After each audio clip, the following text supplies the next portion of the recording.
Comenzamos la sesión de esta mañana, que girará en torno al debate que nos presentarán los dos compañeros que ahora voy a presentar. Creo que hay una cierta expectativa en torno a la mesa que presentamos hoy, en cuanto sobre todo a puntos de vista contrapuestos, pero yo quiero hacer en la presentación fundamentalmente partir de lo que más une a los que hoy comparten la mesa con nosotros. Y yo creo que en ese sentido lo que más une es que ambos pues son profesores, ambos preocupados por la educación, ambos con muchos años de docencia y de experiencia, ambos comparten esa experiencia en la educación secundaria durante mucho tiempo, y en el caso de Francisco García Pérez, a mi izquierda, que actualmente es profesor en el Departamento de Didáctica de la Ciencia en la Universidad de Sevilla, y concretamente del área de Didáctica de las Ciencias Sociales, pues su experiencia previa son muchos años como profesor de Geografía e Historia, y en ese sentido pues comparte las mismas experiencias de preocupación por la enseñanza que el otro compañero que hoy con el que compartimos mesa, que es Daniel López Marijuán, que es profesor de biología en un instituto muy cerquita de aquí, en el IES Bahía de Cádiz. Por lo tanto, yo quisiera que empezáramos ese debate en torno a este punto común de que lo que nos preocupa y lo que nos ocupa pues es la educación, y desde la perspectiva, en este caso, de profesores con un gran bagaje y con gran experiencia en lo que es el terreno, lo que es el campo, y no desde el punto de vista simplemente teórico. Sin más por mi parte, intentaremos hemos comentado que intentaremos ser, entre comillas, lo más breve posible, lo más ajustado a tiempo, para que lo que es el tiempo dedicado al debate pueda ser lo más interactivo posible.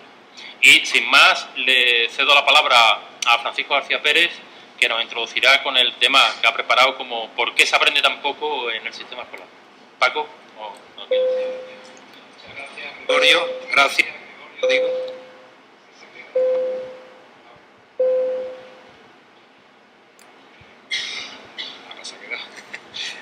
Muchas gracias y buenos días a todos y a todas. Y por mi parte, encantado de estar aquí compartiendo este rato de exposición, pero más bien de debate, como se ha dicho. Aunque lo mismo yo me he equivocado y no me había planteado un debate de defensa de una cosa o de estar en contra de otra. Pero bueno, seguro que van a salir muchos flecos tirando de algo tan sugerente y tan interesante como es la situación de la educación hoy, que es el asunto que nos convoca. No simplemente por darle vueltas a lo que pudiera parecer que no tiene solución, sino por lo que dice la propia convocatoria, el cambio necesario, ¿no? Entonces yo creo que esto es para muchos de nosotros casi el sentido de nuestra vida, por supuesto de nuestra profesión, y desde esa perspectiva me gustaría plantearos algunas ideas y sugerir algunos puntos de debate que estoy encantado, lógicamente, de compartir en primer lugar con Daniel, que siendo desde la perspectiva de ciencia, yo soy más desde la perspectiva de letra, y ese es también el sentido de estos debates, pues creo que podrán ser muy complementarios. Quiero partir de decir que precisamente yo he aprendido más a lo largo de mi vida intercambiando con compañeros de ciencia que con compañeros de letra. Y creo que ha sido una suerte el haber tenido en el instituto, los 20 años que he estado de profesor de instituto en Sevilla, como posteriormente ahora en la universidad, haber podido estar colaborando en grupos de trabajo y en experiencia con compañeros de otro área que son los que te ponen a cavilar, son los que te ponen a pensar. Cuando un día te dice, ¿y vosotros cómo demostráis esto? Y a lo mejor desde el mundo de las letras nunca habíamos pensado que las cosas había que demostrarlas con una lógica como lo hacen la gente de ciencia, ¿no? Y eso te pone a pensar. Las experiencias que he tenido de tipo interdisciplinar con compañeros, como digo, del área de ciencia, en asignaturas de educación ambiental, por ejemplo, o el pertenecer a un grupo como es la Red IRES, que sabéis que es una red de profesores que está por la idea de la renovación y de la aplicación de un método de investigación en la escuela, y es una red interdisciplinar, y de ahí viene en gran parte mi formación y mis aprendizajes. Comparto también la filosofía de estos encuentros de buscar alguna respuesta a la grave situación que la educación tiene hoy en nuestro país, ¿no? Y en ese sentido creo que nuestro deber, el de las personas que estamos más metidos en el mundo de la educación, es complejizar el debate. Me parece que es un debate que lamentablemente se ha no ya polarizado, sino simplificado muchísimo, ¿no? Si tomamos el debate a partir de lo que frecuentemente aparece en los medios, pues nos quedamos casi siempre con una perspectiva casi de periodismo amarillo, ¿no? Pero cuando el debate se plantea muchas veces entre nosotros los profesores, frecuentemente la perspectiva es gremial. Y cuando el debate surge en las asociaciones de padres, la conexión con las escuelas es difícil. Entonces yo creo que es meritorio todos los intentos que se están haciendo, entre ellos los del profesor Marina, que me imagino que luego nos hablará de ello, por abordar el tema de la educación como una tarea verdaderamente de una tribu, ¿no? Educar es tarea de la tribu, de toda la tribu. El problema es dónde está la tribu y cómo la configuramos. Pero creo que el reto de complejizar el debate educativo me parece que nos corresponde. Y voy a partir, en ese sentido, del siguiente esquema, esta presentación, que considero que la acabo de hacer ya, y luego esos siguientes puntos. Si el cuarto no lo podemos abordar, pues lo dejamos para el debate. Claro, yo iba a hablar de por qué se aprende tan poco en el sistema escolar. Parto de un supuesto, parto de que se aprende muy poco, esa es la idea que voy a defender. O se aprende muy poco de lo que se debería de aprender, se aprende de otras cosas, ¿verdad? Pero bueno, vamos a plantearnos primero la pregunta obvia, ¿no? ¿Realmente se aprende poco? Aunque mi respuesta es sí, pero creo que debemos de plantearnos. Habría que decir realmente que depende, ¿verdad? Porque el hecho de que, situamos ahí, se aprende poco, depende, ¿no?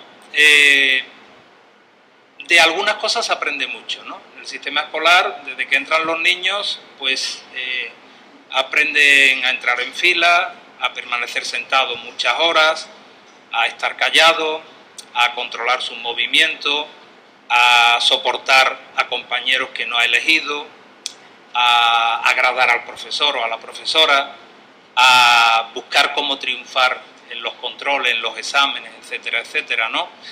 Claro, también aprende a colaborar, a sacar sus posibilidades a flote, a negociar, a hacer trabajos entre todos, a alegrarse de las cosas que salen bien y a penarse por las que salen mal, a cultivar su autoestima o a reaccionar contra los que pretenden hundirle la autoestima. Es decir, se aprende toda una serie de cosas que si nos ponemos a medirlas, pues formarían muchas toneladas de aprendizaje.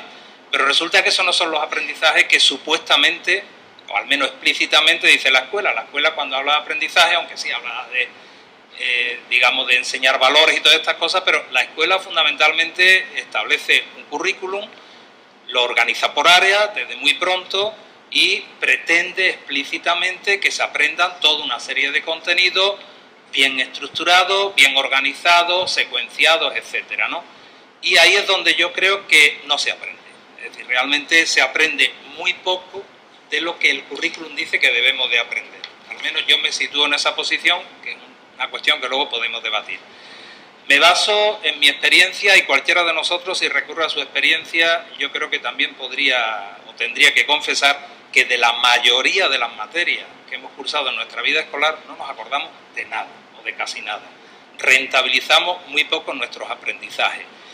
Hemos terminado aprendiendo otras cosas, pero insisto, aquellas que explícitamente se suponía que teníamos que aprender, de esto muy poco, ¿no?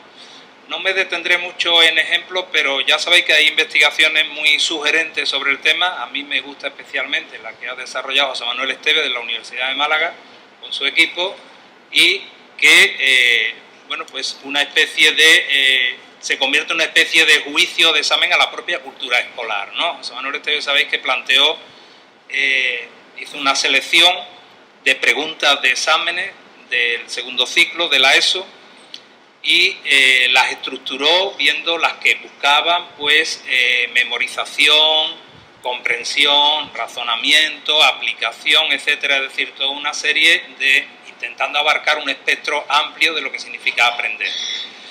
Compuso unos exámenes fundamentalmente ponderados entre, digamos, preguntas de ciencia y de letra, pero no olvidemos, ¿no?, de la educación secundaria obligatoria, es decir, de los chicos de tercero y cuarto de ESO, y los pasó a alumnos universitarios. Supongo, disculpad si alguien conoce la investigación, pero bueno, por recordarla porque creo que es expresiva, ¿no? La pasó a alumnos universitarios de último curso, tanto de ciencias como de letras, en la Universidad de Málaga, y tomó como digamos, testigo una muestra de la Universidad de Sevilla, ¿no? Los resultados fueron terribles, ¿eh? Por supuesto, la mitad o menos, en algunos casos solo el 24%, de los alumnos y alumnas de quinto, es decir, que estaban terminando una carrera de ciencia o de letras, no superaban el examen, que era un examen supuestamente del segundo ciclo de la ESO, ¿no? Pero era grave que se daban cuestiones tan curiosas como que en ciencias el nivel era bajísimo y en las preguntas de letra, digamos, de las áreas de letra, pues las respondían un poco mejor la gente de ciencia que la gente de letra, es decir, todo un descalabro, ¿verdad? En la investigación llegaba a algunas conclusiones interesantes. Bueno, primero que se olvida casi todo lo que se aprende, porque se aprende memorísticamente y prácticamente en septiembre ya se ha olvidado lo que se aprendió hasta junio. Eso no nos lo tenemos que decir, sabemos que es así, insisto, lo sabemos por experiencia propia, por nuestros hijos, por nuestros alumnos, si llevamos tiempo y tal. Y esto es lo que nos desespera a la gente que estamos en la educación. No lo decimos por regodearnos en la desgracia, sino lo decimos porque verdaderamente es preocupante. Esteve y su equipo llegaban a algunas conclusiones, digo, ¿no? Por ejemplo, que había un exceso de contenidos informativos que no eran nada relevantes y que verdaderamente lo conceptual prácticamente no se abordaba a fondo en la escuela, ¿no? Segundo, pues que pese a todo la gente podía seguir su carrera académica y su aprendizaje en la vida aún no sabiendo cosas que se supone que tenían que saber previamente. Pues eso quiere decir que muchas veces esa cantidad de cosas por las que los profesores nos preocupamos, que tienen que ser enseñadas, digamos, en el sistema escolar reglado, pues a lo mejor no son cosas tan decisivas, o a lo mejor nos estamos equivocando a la hora de establecer la relevancia, ¿no? Y hacía también la investigación hacía una reflexión que yo quiero destacar también, que el problema no es solo lo que la gente no supiera, sino el problema es el fracaso escolar. Por lo tanto, disculpen, el fracaso escolar no sería por lo que la gente no aprende, sino la investigación venía a demostrar que el fracaso escolar precisamente es más visible en la gente que supuestamente ha aprendido y ha triunfado en el sistema escolar y que sin embargo no sabe, o no sabemos de eso. Luego, la preocupación del fracaso escolar, tantas veces medida a partir de los suspensos y tal, creo que también tendríamos que verla en la otra cara, ¿eh? Fracaso es aprobar y sacar sobresaliente y verdaderamente no saber las cosas, no comprender las cosas, ¿verdad? Bien, investigaciones como esta, digo, vienen a mostrarnos, unidas a nuestra propia experiencia, que aprendemos muy poco. Contaré otra breve anécdota por ilustrar el asunto, ¿verdad? Yo acostumbro a plantearle tanto a mis alumnos de magisterio como también a los alumnos del actual máster, ¿no?, que son gente que ha terminado ya geografía o que ha terminado historia, acostumbro a plantearle una cuestión sencilla para comprobar si realmente hemos aprendido cosas significativas durante la carrera. Despliego un plano de Sevilla, por ejemplo, de los planos callejeros, que son aproximadamente, como sabéis, de una escala 1/10.000, que la gente suele pensar que es, por lo tanto, 10.000 veces más pequeño que la realidad, y les planteo, bueno, primero les pregunto, ¿esto cuántas veces más pequeño es que la realidad? La respuesta es casi masiva, 10.000 veces más pequeño que la realidad, según dice la escala, ¿no? Bueno, aquí está la trampa, como luego veremos. La trampa que no se aprende nunca significativamente. Pero bueno, tenemos la idea de que un plano callejero 1/10.000 es 10.000 veces más pequeño que la realidad. Entonces les planteo, razonablemente y por la cuenta de la vieja, si compramos 10.000 planos, los pegamos por los filitos y ahora que estamos en tiempo de verano hacemos un toldo sobre Sevilla, ¿podremos cubrir Sevilla? Y el desconcierto cunde, ¿no? Porque por una parte la gente dice, no, eso parece muy poco, con 10.000 papeles de este tamaño no podemos hacer un toldo sobre Sevilla. Pero la escala dice que el plano de escala 1/10.000. Si compro 10.000 veces más, tengo que poder cubrir la realidad a la que representa. Bien, a partir de ahí se abre un debate y la gente empieza a reaccionar con frases académicas. No, es que la escala es cada centímetro.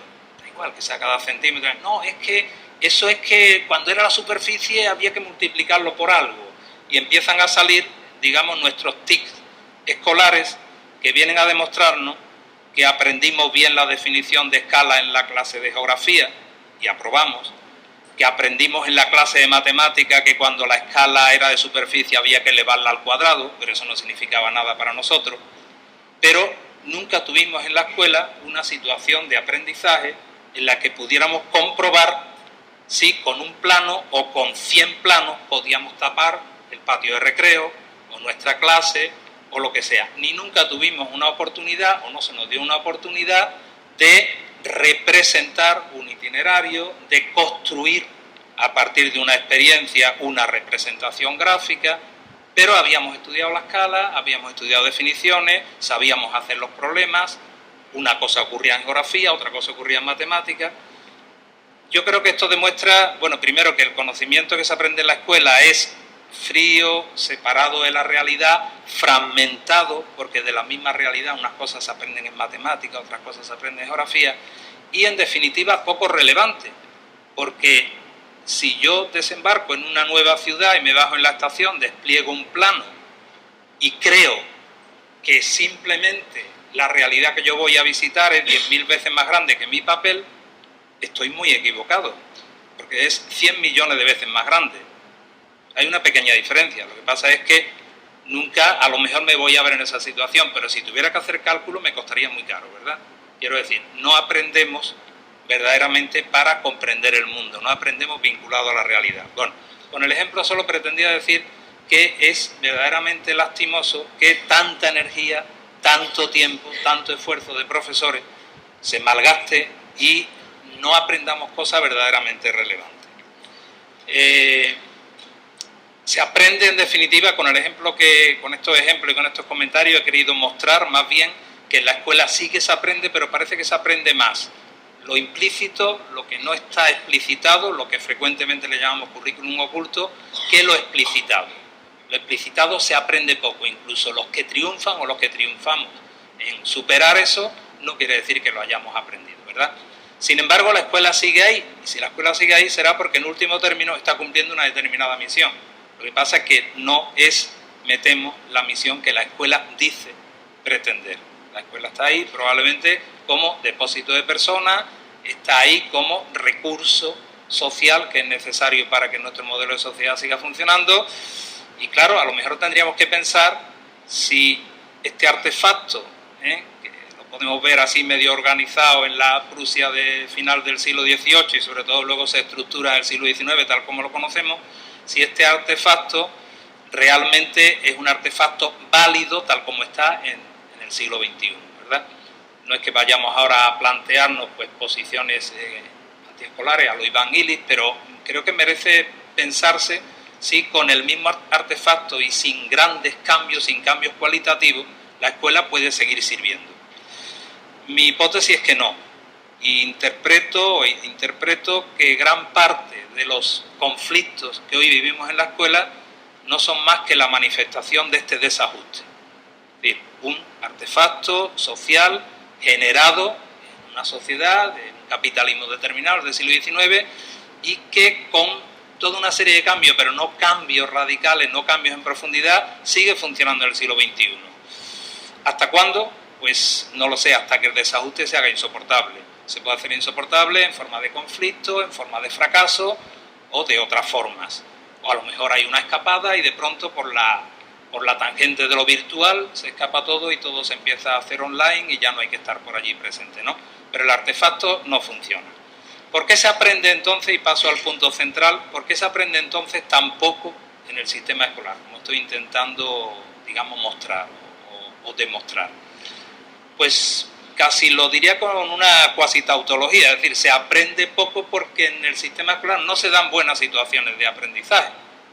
nos tendríamos que meter entonces a reflexionar sobre qué es una buena situación de aprendizaje, ¿verdad? Pero podemos volver a recurrir a nuestra experiencia, es decir, cuando hemos aprendido a montar en bicicleta, cuando hemos aprendido a cocinar, cuando hemos aprendido lo que es la amistad, cuando hemos aprendido que va a llover. Cualquiera de esas situaciones no se parece nada a una situación escolar clásica, ¿eh? Las situaciones anteriores son vitales, son emotivas, son comprometidas, importan para nuestra vida, solucionan cosas para el momento después, y cualquier situación escolar, perdón, la mayoría de las situaciones escolares no tienen esas características. Son frías, están despegadas de la realidad, no tienen una funcionalidad inmediata, no nos vinculan emotivamente, porque cuando me estoy aprendiendo la fórmula del teorema de Tales no me está vinculando emotivamente, porque nadie me ha dicho que puedo averiguar la altura de un bloque de piso con el teorema de Tales. Ni nunca me he visto en esa situación. Pero si realmente yo supiera que no necesito un metro o no necesito subir a la azotea de un bloque de piso para saber la altura, sino que me bastaría con mirar la sombra y colocar un palo cuya medida yo supiera, y sabiendo 3 de los datos yo podría averiguar el 4.º dato, pero lo tendría que hacer, no tendría que aprenderme la fórmula para decirlo en un examen, ¿verdad? Entonces las situaciones escolares, insisto, y ahora lo detallaré un poco más si me permitís, son frías, desvinculadas, diferidas, encapsuladas, y eso no son buenas situaciones de aprendizaje. Pero en ese tipo de situación es en el que se pretende que aprendamos dentro del sistema escolar, ¿verdad? Si intentamos, por lo tanto, aproximarnos de una manera sencilla, porque no es fácil, lógicamente, sería muy pretencioso por mi parte decir se aprende muy poco por estas 6 razones, ¿verdad? Pero bueno, vamos a intentarlo. Voy a distinguir algunos factores que vamos a llamar nucleares o centrales y otros factores, digamos, que estarían en un círculo más exterior, ¿no? Atendamos a estos 3 factores, por ejemplo. Es decir, en una situación de aprendizaje hay un marco, un contexto, hay algo que tiene que ser objeto de aprendizaje, el conocimiento escolar, y hay una interacción entre quien enseña y quien aprende, que es una interacción, no es lógicamente unidireccional, ni siquiera bidireccional, sino que es muy interactivo, y esto a veces se nos escapa, y eso funciona según un determinado modelo. Lo he resumido ahí con modelo, tendría que decir quizás más largamente la interacción entre el que enseña y el que aprende, y esa interacción se da según un formato que sería un modelo determinado, que suele ser un modelo determinado, aunque no lo tengamos explicitado muchas veces, sino que es implícito. El marco escolar es de lo más indeseable, hay que reconocerlo, ¿verdad? Insisto en que tal vez en la segunda mitad del siglo XIX, pues era relativamente adecuado para formar a poca gente, a los hijos de la burguesía, primero la enseñanza secundaria, como sabéis, que era conveniente que se formaran para ser clases dirigentes, bastaba con un instituto en cada provincia, cuando se crean pues estos institutos en las provincias, en las cabeceras de comarca, pero resulta que es que la educación se ha hecho extensiva, la educación se ha hecho masiva, nuestra sociedad considera que es bueno que haya sido así, porque, claro, aquí podríamos parar el discurso y ya se acaban todos los problemas. Es decir, si consideramos que no hace falta que todo el mundo tenga una educación básica, pues gran parte de los problemas que estamos debatiendo de pronto desaparecen, ¿no? Pero claro, estamos trabajando sobre el supuesto de que las sociedades avanzadas, las sociedades democráticas, consideran que la educación es un requisito y es una riqueza básica de la sociedad, es clave, y que por lo tanto la sociedad tiene que pasar por el sistema educativo de manera gratuita, obligatoria y tal, y básica hasta una determinada edad. Bueno, pero el marco, insisto, es muy inadecuado. Permitirme que diga que se parece mucho a un marco carcelario, ¿eh? Los que damos clases o hemos dado clases en los institutos lo sabemos, es decir, esos pasillos con aulas a los lados que se abren cada cierto tiempo, donde salen masas de gente que no sé cómo nos chocan más, que chocan, que vuelven a meterse, y eso se vuelve a reproducir 6 veces durante la mañana, cada hora o cada 50 o cada 55 minutos, ¿no? La masificación, el enclaustramiento, ese estar entre 4 paredes que también ha reflejado el libro y la película, la clase, ¿no? Entre los muros, como sabéis, digamos el título original en francés, creo que nos está diciendo que es una situación en cuanto a marco, en cuanto a contexto físico incluso, de lo más inadecuada. Y sin embargo, qué poca atención se le presta al tema de la arquitectura escolar, al tema de los espacios. Resulta que esos espacios no son lugares. Si asumimos la idea de lugar que se ha trabajado desde la geografía humanística o que se ha trabajado desde la educación ambiental, son no lugares. Verdaderamente los centros escolares se convierten en no lugares. Por lo tanto, los no lugares no son queridos, no crean vinculación afectiva y ahí empieza a ocurrir ya todo. Si estamos desarrollando nuestra tarea que nos ocupa, hablo desde el punto de vista de los alumnos y también de los profesores, la tarea que nos ocupa gran parte de nuestro día, la estamos desarrollando en un sitio que es para nosotros un no lugar, es decir, un espacio indeseado, un espacio que no siento mío. Los profesores lo sienten como hostil frecuentemente y tienen razones para sentirlo como hostil en muchos casos, ¿no? Los alumnos tampoco lo sienten como suyo. Si no lo sienten como suyo, no lo cuidan como suyo.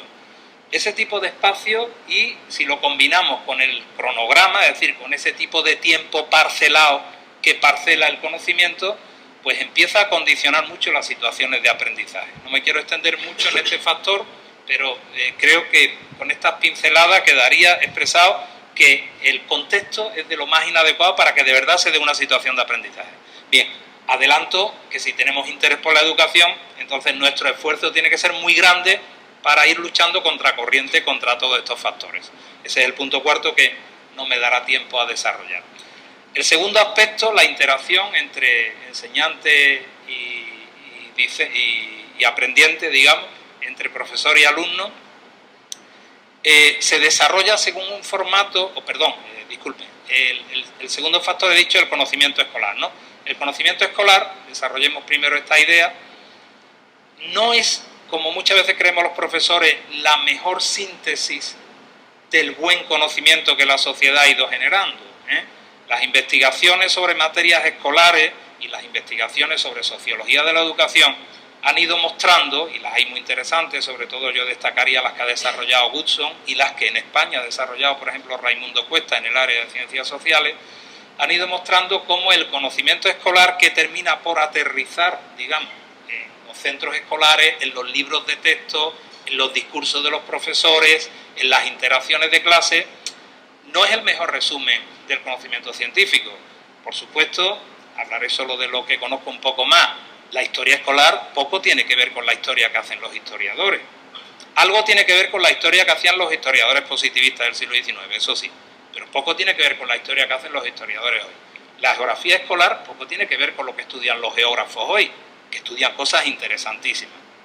O sea, que los geógrafos estudian cosas como esas, como las vinculaciones con los lugares, cómo se despueblan los cascos históricos por esos procesos de gentrificación que van expulsando a las clases populares y el espacio va siendo ocupado por otro tipo de clases. Bueno, por poner ejemplos de procesos muy interesantes que están estudiando hoy los geógrafos. Eso ni aparece, por supuesto, en los libros de texto. Sería muy educativo, por cierto, pero es que hay una tradición que arrastra un tipo de geografía que es de otras características, hay un tipo de historia que es de otras características, y que se codificó, es decir, cristalizó con una lógica, hasta con un ritual, si me apuráis, en el siglo XIX, en la segunda mitad del siglo XIX. Las investigaciones han ido mostrando de qué manera cristaliza, por ejemplo, y se codifica el conocimiento histórico escolar, que se codifica como un conocimiento que, traído de esa cuerda, digamos, de la enseñanza jesuítica del siglo XVII y de los manuales de formación de príncipes, termina convirtiéndose ya con el Padre Mariana y con los manuales del siglo XIX en un conocimiento casi catequístico, podemos decir. Es decir, un conocimiento de preguntas-respuestas, de definiciones, de enumeraciones, pero, insisto, tiene poco que ver con lo que es la historia.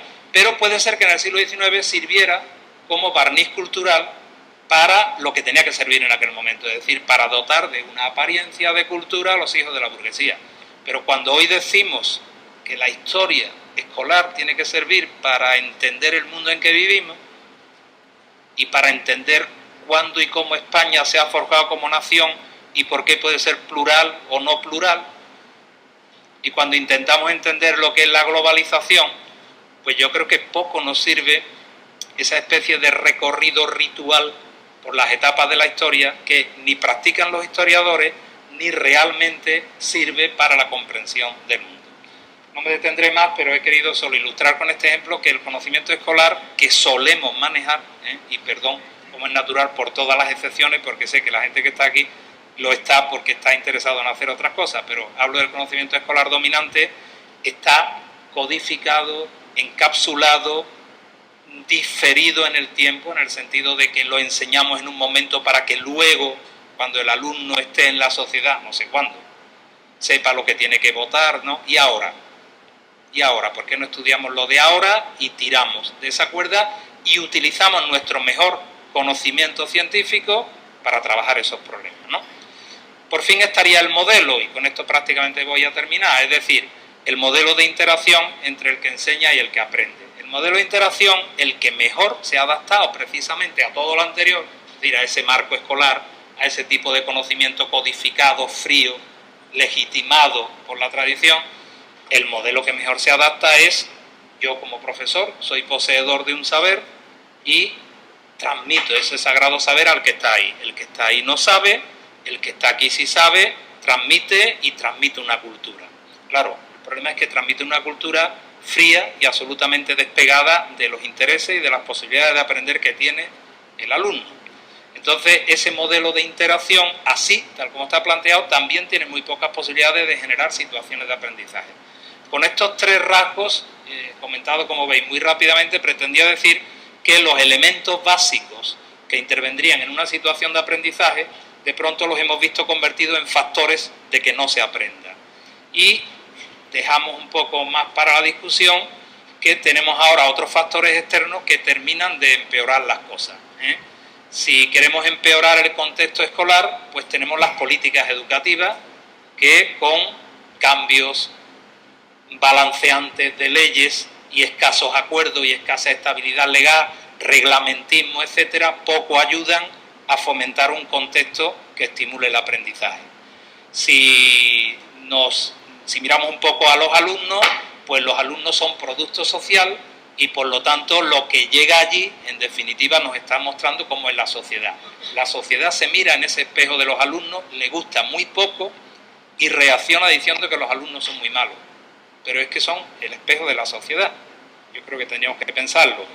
Y si nos vamos a los profesores, pues creo que efectivamente no tenemos una formación, y lo comprobamos continuamente, y hacemos lo que podemos, pero no tenemos una formación adecuada para ser profesores en esas circunstancias y con las metas que se nos piden. ¿Habría otras alternativas? Pues sí, podríamos empezar ahora a coger cada uno de estos 6 factores y ver qué podríamos hacer, pero dado que se me ha agotado el tiempo, pues lo vamos a dejar aquí. Muchas gracias.